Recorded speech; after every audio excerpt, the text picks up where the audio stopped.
اچھا علامہ صاحب، پیغام پاکستان کے حوالے سے جو ہے وہ سوال اٹھایا گیا ہے طالبان کی طرف سے. وہ کہتے ہیں کہ جو فتویٰ پہلے دیا گیا تھا سن 2004-05 کے اندر، وہ جو ہے ایک اجماع ہے علماء کا، اور پیغام پاکستان جو ہے یہ جبر سے جو ہے وہ لیا گیا تھا.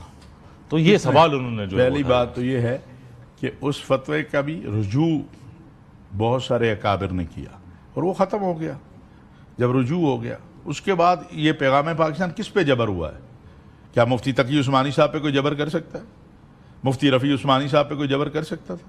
کوئی ممکن ہے مولانا انوار الحق صاحب پہ جبر کر سکتا ہے؟ کوئی جامع، خدا کا خوف کرو، یہ 18,000 کے قریب علماء کے دستہ. ایک منٹ، امام کعبہ پہ جبر ہوا، شیخ الازہر پہ جبر ہوا جنہوں نے اس کو عربی میں چھاپا ہے، امام مسجد نبوی پہ جبر ہوا. اب کہتے ہیں چلو یار چھوڑو، آؤ ابھی میدان میں آ جاؤ، قرآن و سنت کی ابھی بات کر لیتے ہیں. کیا جب مفتی تقی عثمانی صاحب افغانستان میں گئے اور بیٹھے اور ساری بات چیت کی تو انہوں نے کہا تھا، انکار کیا تھا؟ انہوں نے مانا تھا ان کی بات، یعنی ان کے دلائل کو. تو پورا عالم اسلام ایک طرف ہے اور یہ ایک چھوٹا سا گروہ، ایک چھوٹا سا طبقہ ایک طرف ہے. وہ عالم اسلام میں جن سے یہ پڑھے ہیں ان کو اسلام پتہ نہیں ہے، ان کو زیادہ پتہ چل گیا ہے. تو بات یہ جبر تو تب ہونا، ہم کہیں اب نہیں ہو سکتا، آئے اب بیٹھ جاتے. ہم تو روز اس سبق کو دہرا رہے ہیں جو سبق ہمیں ہمارے اکابر نے دیا ہے. میں نے مولانا سمیع شہید رحمۃ اللہ علیہ کے ساتھ 36 سال زندگی کے گزارے ہیں. میں مولانا جلال الدین حقانی کا ساتھی ہوں، مولانا یونس خالص، یہ سارے اکابر، نصر اللہ منصور، یہ سارے نام لیتے جائیں آپ. ہم نے ساری زندگی اس پہ جو ہے لگائی ہے.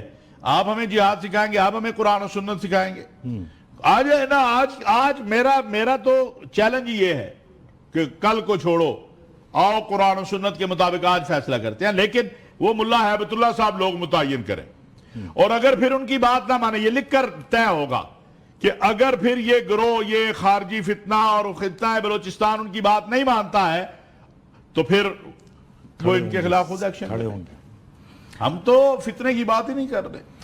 اچھا، سوالات تو بہت سارے ہیں کیونکہ لوگ پوچھتے رہتے ہیں اور جس طرح کے حالات ہیں اس میں سوالات کا ایک بوچھار جو ہے وہ آتا ہے. لیکن ایک سوال خصوصی طور پر جو ہے وہ سامنے آتا ہے اسی حوالے سے کہ کیا یہ پولیٹیکل اسلام سے جو ہے یہ ساری جنگ جو ہے وہ ریلیٹڈ ہے؟ کیا یہ پولیٹکس ہے؟ اس میں مذہب کا جو ہے وہ کتنا کردار ہے؟ اس کو آپ کس نظریے سے جو ہے وہ دیکھتے ہیں؟ اسلام جو ہے، اسلام جدا ہو دین سیاست سے تو رہ جاتی ہے چنگیزی. یہ سارا کچھ مفادات کی جنگ ہے، مال کی جنگ ہے. اور یہ سارا اس کے پیچھے کون ہے؟ کیا یہ آن ریکارڈ نہیں ہے کہ ہندوستان اور اسرائیل جس طرح کرزئی صاحب کے دور میں، اشرف غنی کے دور میں، اور اب ان کو فنڈنگ کر رہا ہے؟ چلیے سارا ہی چھوڑ دیجئے. امیر خان متقی کیا دورہ ہندوستان کس نے کروایا؟ اجیت دوول کون ہے؟ اس کو کہاں کہاں لے جایا گیا؟ آن ریکارڈ جائیے گوگل پہ کر لیجئے. تو ہندوستان کی خفیہ ایجنسی افغانستان کے وزیر خارجہ کو دورہ کرا رہی ہے، وہ کیا لگتا ہے ان کا؟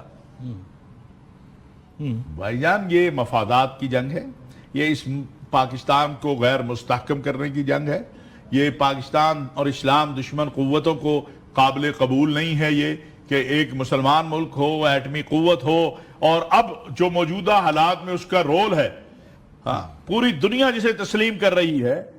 فیلڈ مارشل حافظ سید عاصم منیر صاحب اور وزیر اعظم میاں شہباز شریف اور سارا، ابھی آپ دیکھیں یہ جو قومی ہماری عالمی پیغام اسلام کانفرنس ہوئی ہے، اس میں 56-57 اسلامی ملک، یورپی اسلامک فورم نے متفقہ طور پر حافظ سید عاصم منیر صاحب کو اس صدی کا بہترین جرنیل، مسلم جرنیل ڈکلیئر کیا ہے، ان کو امن کا قائد قرار دیا ہے.